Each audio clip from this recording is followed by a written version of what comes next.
It's time to grow up. That's what one of my mentors bluntly told me back when I was deep in my addiction and my nice guy syndrome. And he nailed it, man. I was acting like a boy, not a grown-ass man. Early in my nice guy recovery, I had this nagging thought that I really hadn't made it into manhood, and it haunted me. So when my mentor threw out this truth bomb, it was like a bolt to the brain. Now working with other recovery nice guys, I see that they too struggle with feeling like they're not quite adults, not fully men. Part of my personal development recovery journey involved undertaking a male rite of passage. And what I discovered was eye-opening. It's only been in the last few hundred years that the concept of a rite of passage, that definitive transition from boyhood to manhood, has been phased out of many cultures. And as a result, there's no clear milestone anymore for boys to recognize their passage from childhood into manhood. Before I go on, please hit the like button, click the bell so you'll be notified when I post a new video. And if you're not already a subscriber, do me a favor and click the button. It only takes a second, and I truly appreciate it. As I was saying, there's no clear indicator when you transition from boy to man. And I think that's why it's not uncommon to see a 30-year-old guy living in his parents' basement playing video games and eating Cheetos. Women, on the other hand, experience a distinct natural initiation into womanhood marked by their first menstrual cycle. This biological milestone serves as a clear sign that the girl's entering into a new phase of life. And in a nurturing environment, this is not only acknowledged but celebrated. What is a rite of passage? A rite is a formal ritual that signifies the transition from one state of being to another. Take, for example, the rite of marriage. During the ceremony, you've got two individuals who come together, and through the ritual, they're transformed from separate entities into a unified couple. And it's this rite that serves multiple purposes. It reminds the couple of their vows, it involves family and friends as a witness, and it deepens the communal bonds, reinforcing the couple's new status.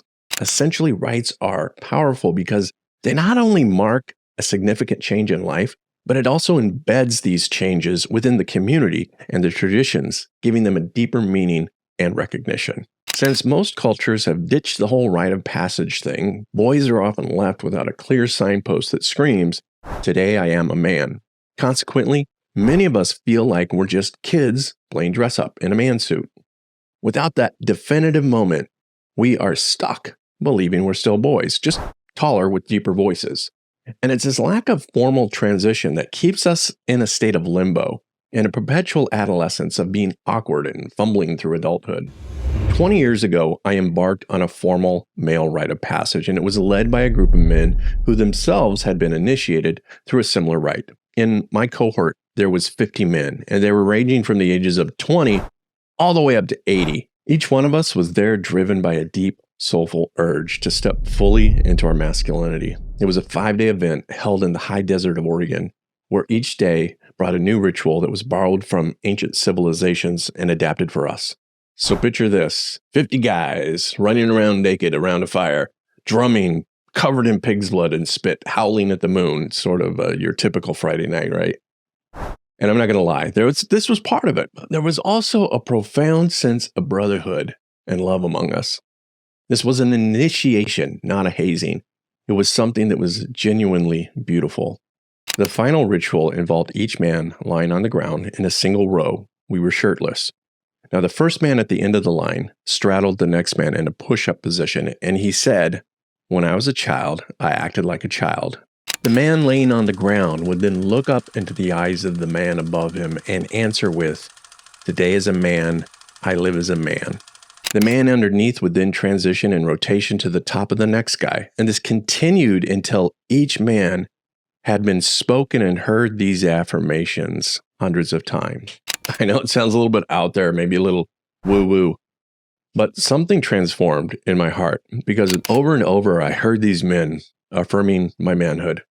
And it was one of the most impactful experiences of my life. Imagine like 50 men over and over confirming that you're a man. To this day, I still remember it as being one of the most beautiful experiences of my life. It's in these ceremonies that provide a tangible, memorable marker that says you're now entering into a new phase of life. They're not just a celebration of growth, but a framework for it, helping young men understand and embrace the responsibilities that identified myself as an adult. A critical component that many rites of passage have is taking a vow. Now, this serves as a solemn affirmation of the transition that's being undertaken. Again, much like the vow exchange during a marriage ceremony, these oaths solidify the commitment to new responsibilities and really a new identity. Now, something you may not know about me is I'm a movie buff. I love watching movies, and I saw this initiation process take place, and it was depicted in a film, The Kingdom of Heaven, which is often overlooked, but it's one of my favorite movies on the masculine journey. So if you haven't seen it, man, go check it out. It was directed by Ridley Scott, and it's set during the 12th century during the Crusades. And the film follows Balin of Ibelin. He's a French blacksmith who travels to Jerusalem after suffering a great personal loss, seeking redemption. Balin becomes a knight, and he defends the city against formidable forces led by the Muslims. Quick side note, I know there's a lot going on in the world right now between Israel and Palestine, and I'm not taking any sides, but the truth is that these two forces have been at war with each other for centuries, and this movie depicts that.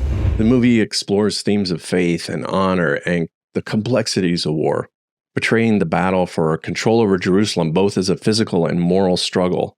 And Balin's leadership and his vision for peace are highlighted as he strives to maintain harmony between the Christians and the Muslims. Early in the film, Balin undergoes an initiation as a knight. It's a dramatic scene. Godfrey of Ibelin, who's a Templar knight, he's on his deathbed after sustaining a mortal wound in battle. Now, Balin has only recently found out that Godfrey of Ibelin is his father. So in a weak state, Godfrey imparts a critical rite of passage to his son Balin. He commands Balin to kneel before him, and in a solemn tone, he delivers an oath to Balin to uphold. He says, "Be without fear in the face of your enemies. Be brave and upright, that God may love thee. Speak the truth, even if it leads to your death. Safeguard the helpless and do no wrong. This is your oath." And then Godfrey, with his last moment of strength, slaps Balin across the cheek with the back of his hand, and he says, "And that's so you'll remember it." Next to Balin, there's a Templar knight who's also a priest, and he serves as Balin's mentor, and he looks Balin in the eyes and he says, "Arise, a knight." Now, the scene really captures the essence of a formal rite of passage where you commit yourself to something bigger than just you. It's like finding your purpose in life, much like I did during my own rite of passage. And there's a couple of aspects from this scene that I want to dissect and explore a little bit further. So during the oath, Godfrey says, "Be without fear in the face of your enemy." Facing your enemy without fear is crucial. And let's start by acknowledging that there is an adversary aiming to keep you stagnant. That's your nice guy. I'll often remind the guys that I work with about coaching that this is essentially a process of me and you versus your resistant nice guy. When we fear change or we hesitate to embrace our masculinity, we're actually yielding to that internal nice guy. It takes courage, means you're confronting fear directly and pushing forward regardless. The next part of the oath is be brave and upright, that God may love thee. Now, to me, upright means embracing a set of fundamental values that steer you in every move and every choice that you make. I'm committed to living to an unwavering moral integrity. This is a way for me to make sure that my decisions reflect my deepest ethical principles, even when I'm faced with adversity. The next part of the oath is speak the truth, even if it leads to your death. I resonate with this part of the oath so deeply because it's an aspect that emphasizes, again, that unwavering commitment to your integrity. I'll often ask clients if they're honest, and they'll respond, "Well, I'm pretty honest," which is kind of like saying I'm sort of pregnant. It's a binary concept. You're either honest or you're not. And part of being honest is owning up to your mistakes and making corrections when needed. So even if you are dishonest or you tell a lie, getting back into integrity means going back and correcting that, going back and fessing up to what you did. Now, this might be painful, but it's essential for maintaining your integrity. Recently, I heard a quote that powerfully sums this up. Tell the truth and you might lose someone for a day. Tell a lie and you'll lose them for a lifetime. The next part of the vow is safeguard the helpless. If there's one thing that I've learned about masculinity and being a good man, it's this. Your job is to protect others. As men, we are entrusted with the role of guardianship of those who are placed in our care, whether it's your children, your spouse, your friends, or even your country. This responsibility isn't just about physical protection. It means that we emotionally support, guide, and we create safe environments for those that we love and cherish.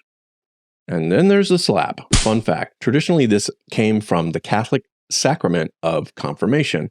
And this rite of passage has existed for millennia. Traditionally, it symbolizes the challenge Christians might encounter and the resilience required to confront them. However, over the past 100 years, because of contemporary sensitivities, the ritual has been reduced to just a light tap on the cheek or just taken out entirely. In many traditions, rite of passage includes pain. Whether you're being covered in fire ants or undergoing a circumcision as a teenager, enduring starvation, or participating in a ritual piercing and being hung from your flesh, pain has always been part of these rituals. Why? Pain and trauma leave lasting imprints on the psyche. You likely remember painful memories more than you do the happy ones, right?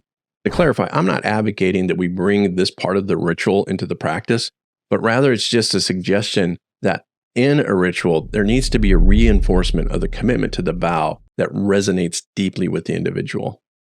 So what are your thoughts on this? Have you ever undergone a rite of passage?